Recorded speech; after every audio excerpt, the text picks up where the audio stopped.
Everyone, you all are once again welcome in the chemistry class. Till now, we have started in this chapter of surface chemistry in the previous video about colloids, their different methods of preparation, then their purification, because the colloids contain certain amount of impurities that has to be removed. After this, we have started about the characteristic properties of the colloids. So 2-3 properties we have discussed, like Brownian movement, Tyndall effect, and about colligative properties, optical properties, all these. In today's video, we will be discussing and we will be studying about the different aspects of the colloids. Today's first topic is charge on colloidal particles. This is one of the most important part to understand. समझने के लिए बहुत important है ये charge on colloidal particles. जो colloids होते हैं वो चार्ज्ड होते हैं, लेकिन एज ए होल वो न्यूट्रल है. कहने का मतलब है डिस्पर्स्ड फेज और डिस्पर्सिव मीडियम दोनों के ऊपर इक्वल एंड अपोजिट चार्ज होता है, जो एक दूसरे को काउंटर बैलेंस कर देते हैं, और टोटल कोलॉइड जो है वो न्यूट्रल होता है. Colloidal particles always carry an electrical charge on it. Colloidal particle मतलब है यहाँ पे डिस्पर्स्ड फेज के particles. As a whole a colloid is neutral. There is an equal and opposite charge on dispersion medium particles, यानी DP और DM दोनों के ऊपर इक्वल एंड अपोजिट चार्ज होता है. डीपी एंड डीएम दोनों के ऊपर इक्वल एंड अपोजिट चार्ज होता है. अगर डीपी पर पॉजिटिव चार्ज होगा तो डीएम पर नेगेटिव चार्ज होगा, और वो दोनों एक दूसरे को काउंटर बैलेंस कर देंगे, और टोटल जो कोलॉइड होगा वो न्यूट्रल होगा. और अगर डिस्पर्स्ड फेज पे नेगेटिव चार्ज है तो डिस्पर्जन मीडियम पे होगा पॉजिटिव चार्ज, और वो दोनों एक दूसरे को बैलेंस करके न्यूट्रल हो जाएंगे. तो हमेशा कोई भी कोलॉइड जो होगा वो न्यूट्रल होगा, लेकिन डीपी और डीएम पर कोई ना कोई चार्ज होगा और वो इक्वल एंड अपोजिट चार्ज होगा. तो डीपी के ऊपर कौन सा चार्ज होता है, इसके बेस पर हम कोलॉइड्स को क्लासिफाई कर सकते हैं पॉजिटिव चार्ज कोलॉइड और नेगेटिव चार्ज कोलॉइड. अगर पॉजिटिव चार्ज होगा डीपी पर तो पॉजिटिव चार्ज कोलॉइड, और नेगेटिव चार्ज होगा तो नेगेटिव चार्ज कोलॉइड. हम उनके कुछ एग्जाम्पल्स पढ़ते हैं.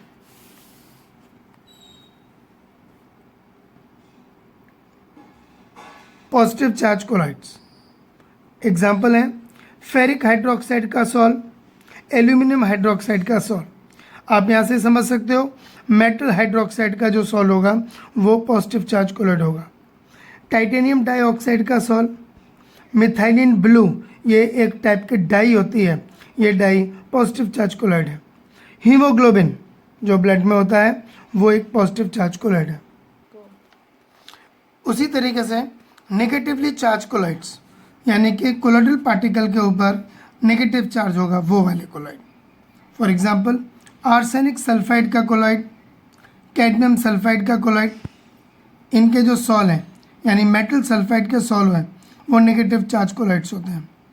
गोल्ड प्लेटिनम सिल्वर सॉल्ट्स, यानी कि मेटल के जो सॉल्ट्स होते हैं वो. कॉन्गो रेड ये एक टाइप की डाई है, ये भी नेगेटिव चार्ज कोलॉइड है. स्टार्च का सॉल, क्ले का सॉल, यानी क्ले जो होती है मिट्टी, गीली मिट्टी, वो भी एक नेगेटिवली चार्ज कोलॉइड है. तो हम कह सकते हैं कि कोई भी कोलॉइड जो है या तो पॉजिटिव चार्ज होगी या नेगेटिव चार्ज कोलॉइड होगी, depending upon the charge on the dispersed phase particle. अब बात आती है कि इन कोलॉइड्स के ऊपर ये चार्ज डेवलप कैसे होता है, यानी कि what is the origin, what is the base of the charge. तो अगला टॉपिक हमारा इसी पर बेस्ड है, इसको ध्यान से समझेंगे सब लोग, इंपॉर्टेंट पॉइंट है. Origin of charge on colloidal particles means how the charge is being developed on a colloidal particle. Origin of charge on colloidal particles, तो इसकी कई थ्योरीज हैं. हम यहाँ पर एक थ्योरी को डिस्कस कर रहे हैं जो हमारे सिलेबस की है, और उसका नाम है preferential adsorption of ions from solution. Preferential adsorption of ions from solutions. According to this concept, an ionic colloid, कोई भी एक ionic colloid हो वो adsorbs ions common to its own lattice structure. Very important point to be noted. An ionic colloid adsorbs ions common to its own lattice structure, यानी कि वो ionic compound जो है उसके लेटिस में, उसके स्ट्रक्चर में, उसके कंपाउंड में जो भी आयन कॉमन होगा उसको वो अपनी सरफेस पर एड्जॉर्ब कर लेता है. तो जब वो आयन को एड्जॉर्ब करेगा उसी के हिसाब से चार्ज आ जाएगा. अगर उसने कैटायन एड्जॉर्ब कर लिया तो पॉजिटिव चार्ज कोलॉइड बन जाएगा, और अगर नेगेटिव आयन एड्जॉर्ब कर लिया तो वो नेगेटिव चार्ज कोलॉइड बन जाएगा. इसी चीज़ को हम एग्जाम्पल से समझते हैं, ध्यान से समझेंगे सब लोग, 2 बार समझाऊंगा मैं. Sol of silver iodide, AgI का सॉल है, is prepared by mixing silver nitrate and potassium iodide. ठीक है कि नहीं. AgNO3 और पोटेशियम आयोडाइड की रिएक्शन करने से हमें सिल्वर आयोडाइड का एक क्लोराइड मिलता है. लेकिन अब देखो सिचुएशन बदलने से, सिचुएशन मतलब कंडीशन बदलने से, कंडीशन मतलब यहाँ पर कंसेंट्रेशन बदलने से हम कोलॉइड के ऊपर चार्ज अलग अलग टाइप का डेवलप कर सकते हैं. केस ए, पहली सिचुएशन में सिल्वर नाइट्रेट की रिएक्शन हम एक्सेस में पोटेशियम आयोडाइड लें, हम एक्सेस में, तो AgI जिसका कि कोलॉइड बन रहा है वो उसकी सरफेस पर आयोडाइड आयन एड्सॉर्ब हो जाते हैं और वो बनाता है नेगेटिवली चार्ज्ड कोलॉइड. लेकिन केस बी में हम अगर सिल्वर नाइट्रेट एक्सेस में ले लें, AgNO3 एक्सेस में लें KI के साथ रिएक्शन करते समय, तो AgI की सरफेस पर सिल्वर आयन एड्सॉर्ब हो जाएंगे तो वो पॉजिटिव चार्ज कोलॉइड बन जाएगा. रिएक्टेंट सेम है लेकिन KI एक्सेस में नेगेटिव चार्ज कोलॉइड बना के देगा और सिल्वर नाइट्रेट एक्सेस में तो पॉजिटिव चार्ज कोलॉइड बना के देगा. ये एग्जाम्पल नंबर 1 था.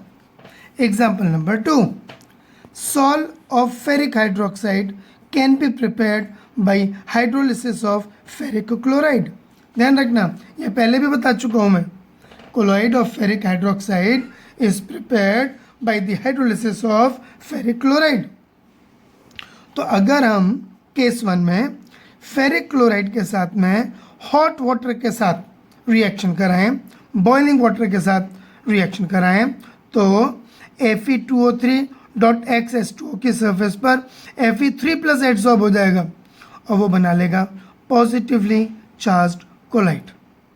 लेकिन इसी फेरिक क्लोराइड की अगर हम सोडियम हाइड्रोक्साइड के साथ रिएक्शन कराएं एक्सेस में, तो Fe2O3.XH2O पर OH आयन एड्सॉर्ब हो जाएंगे, हाइड्रोक्साइड आयन एड्सॉर्ब. तो मैं ये बता रहा था कि अगर NaOH एक्सेस में होगा, एक बार फिर बता रहा हूँ मैं कि अगर NaOH लेते हैं और वो एक्सेस में लेते हैं तो जो कोलॉइड बनता है उसकी सरफेस पर OH नेगेटिव एड्सॉर्ब होता है तो वो नेगेटिवली चार्ज कोलॉइड बना लेता है. फॉर्मूला विल बिकम Fe2O3.XH2O और OH नेगेटिव. इस तरीके से वो बन जाएगा. Once the colloidal particles has acquired a positive or negative charge by selective adsorption of ions on its surface, it attracts the counter ions from dispersion medium, forming a double layer of charges. Double layer बन जाएगी charge की. ये देखो मैंने यहाँ पे दिखा रखा है, जैसे वो सिल्वर आयोडाइड वाले में I नेगेटिव एड्सॉर्ब हो गए थे, ये बन गया कोलॉइडल पार्टिकल और डिस्पर्जन मीडियम में से वो पॉजिटिव आयन यानी पोटेशियम आयन को एड्सॉर्ब कर लेगा. या अगर AgI पर Ag+ एड्सॉर्ब हो गया तो ये बन गया पॉजिटिव चार्ज कोलॉइडल पार्टिकल, तो ये डिस्पर्जन मीडियम में से I नेगेटिव को वो एड्सॉर्ब कर लेगा. जो मैंने कहा था ना स्टार्टिंग में, an ionic colloid adsorbs ions common to its own lattice structure. Common है ना क्योंकि पोटेशियम आयोडाइड से रिएक्शन करके बना है वो, तो पोटेशियम आयन एड्सॉर्ब हो जाएगा तो ये वाला कोलॉइडल पार्टिकल बन जाएगा. और अगर I नेगेटिव यानी आयोडाइड आयन एड्सॉर्ब होगा तो इस तरीके से बन जाएगा. ये पार्ट हो गया सर्किल वाला डिस्पर्स्ड फेज और ये आ गया डिस्पर्जन मीडियम से. ऐसे यहाँ पर ये हो गया डिस्पर्स्ड फेज और ये आ गया डिस्पर्जन मीडियम से. तो इसी तरीके से the combination of the two layers of opposite charges, ये negative और positive और negative, around the colloidal particles is called as Helmholtz electrical double layer. दो लेयर बनती हैं ऑपोजिट चार्ज की, उन लेयर्स को हम बोलते हैं Helmholtz electrical double layer. The first layer of ions is firmly held and is termed as fixed layer. जो पहली लेयर होगी, जैसे यहाँ पर ये नेगेटिव वाली या जैसे यहाँ पर पॉजिटिव वाली, वो फर्म रहती है और बिल्कुल फिक्स्ड रहती है, इसीलिए उसको बोलते हैं हम लोग fixed layer. while the second layer is mobile which is termed as diffused layer. यानी सेकेंड लेयर जो मूवेबल होती है, वो पोटेशियम आयन वाली या आयोडाइड आयन वाली, वो मूवेबल होती है, तो उसको मोबाइल लेयर भी बोल सकते हैं या डिफ्यूज्ड लेयर भी बोल सकते हैं. If we consider negatively charged colloid fixed layer, then positive charged ions from dispersion medium get attracted towards it and forms a mobile layer. अगर हम नेगेटिव चार्ज की फिक्स लेयर माने, ये रही, देखो यहाँ पे फिगर को देखें बेटा, ये फिक्स लेयर है, नेगेटिव नेगेटिव नेगेटिव वाले, तो इसके रिस्पेक्ट में यहाँ पर ये मोबाइल लेयर है. इस मोबाइल लेयर में positive ions are attracted towards this fixed negative charge layer. इसको बोलेंगे मोबाइल और डिफ्यूज्ड लेयर. ठीक है. The separation of charges of opposite signs, ये सेपरेशन है, एक तरफ नेगेटिव और एक तरफ positive. The separation of charges of opposite signs on the fixed and diffused parts of the double layer results in a potential difference. इन दोनों के बीच में पीडी डेवलप होगा, और ये मैं अब आज को ही नहीं, हमेशा के लिए बता रहा हूँ, जब जब पीडी डेवलप होगा वो गड़बड़ करेगा, यानी क्योंकि पीडी होता ही गड़बड़ करने के लिए, तो पीडी क्रिएट हो जाता है between these two layers. This potential difference which develops between fixed layer and the mobile layer और diffused layer of opposite charges is called as zeta potential और इलेक्ट्रोकाइनेटिक पोटेंशियल. एक बार फिर बता रहा हूँ मैं, the potential difference which develops between fixed layer and diffused layer of opposite charges is called as zeta potential और electrokinetic potential. Next property of colloids is electrical properties. Electrical property में दो प्रॉपर्टी हैं, एक property का नाम है electrophoresis और एक का नाम है इलेक्ट्रोऑस्मोसिस. पहले इलेक्ट्रोफोरेसिस. अब जैसे ये फिगर आप देखें ध्यान से, यू शेप्ड की एक ट्यूब है, ग्लास ट्यूब है, इसमें हमने कोलॉइड भर रखा है और हमने इसमें पॉजिटिव चार्ज कोलॉइड ले रखा है. एक बात और बता रहा हूँ मैं, इलेक्ट्रोफोरेसिस एक ऐसा फिनोमेना है जो प्रैक्टिकली प्रूव करता है कि कोलॉइड्स चार्ज्ड होते हैं. वो तो हमने थ्योरी पढ़ी थी, कोलॉइड में चार्ज होता है, ओरिजिन ऑफ चार्ज, लेकिन ये एक्सपेरिमेंटल एविडेंस है जो प्रूव करता है कि कोलॉइड्स पॉजिटिव चार्ज है कि नेगेटिव चार्ज है. कैसे, ये देखिए, यहाँ पर हमने यू शेप की ग्लास ट्यूब ले रखी है. वैसे हम यूट्यूब पर वीडियोस अपलोड करते हैं, लेकिन ये भी एक यूट्यूब है, लेकिन ये यूट्यूब किसकी है, ग्लास की है. ठीक है, इसमें कोलॉइड भर दिया. अब यहाँ पर दो इलेक्ट्रोड्स ले लिए, एक एनोड और एक कैथोड. तो जब हम इलेक्ट्रिसिटी सप्लाई करते हैं तो जो कोलॉइडल पार्टिकल्स हैं, यानी डिस्पर्स्ड फेज के जो पार्टिकल्स हैं, उनके ऑपोजिट चार्ज इलेक्ट्रोड की तरफ वो मूव करने लगते हैं, माइग्रेट करने लगते हैं. जैसे कि अगर डिस्पर्स्ड फेज के ऊपर पॉजिटिव चार्ज है तो वो कैथोड की तरफ माइग्रेट करेंगे, और अगर कोलॉइडल पार्टिकल्स यानी डिस्पर्स्ड फेज के पार्टिकल्स नेगेटिवली चार्ज हैं तो वो एनोड की तरफ माइग्रेट करेंगे. तो यही फिनोमेना होता है इलेक्ट्रोफोरेसिस का. डिफाइन कैसे करेंगे हम, माइग्रेशन और movement of colloidal particles towards oppositely charged electrodes under the influence of an electric field is known as electrophoresis. एक बार फिर बता रहा हूँ मैं, माइग्रेशन और movement of colloidal particles towards oppositely charged electrodes under the influence of an electric field is known as electrophoresis. अगर यही माइग्रेशन यानी if migration takes place towards anode, then it is called as एनाफोरेसिस.